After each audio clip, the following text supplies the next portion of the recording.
खतरनाक डाकुओं को किफरी किरदार तक पहुंचाने वाले लाहौर पुलिस के गाजी एहलकार मोहम्मद आसिफ की फैमिली के हमरा सेंट्रल पुलिस ऑफिस आमद।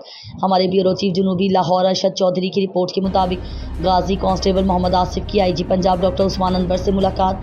डीआईजी ऑपरेशंस लाहौर मोहम्मद फैसल कामरान मौके पर मौजूद थे। आईजी पंजाब ने बहादुर कांस्टेबल मोहम्मद आसिफ को गले लगाया, खैरियत दरियाफ्त की और शाबाश दी।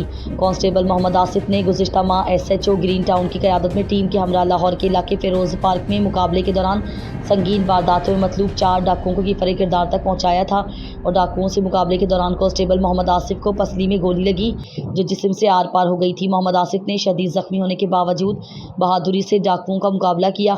डाकुओं से मुकाबले के दौरान SHO थाना ग्रीन टाउन खुर्रम शहजाद बाजू पर गोली लगने से जख्मी हुए थे। कांस्टेबल मोहम्मद आसिफ SHO थाना ग्रीन टाउन और टीम ने जाने खतरे में डालकर खतरनाक गैंग का मुकाबला किया।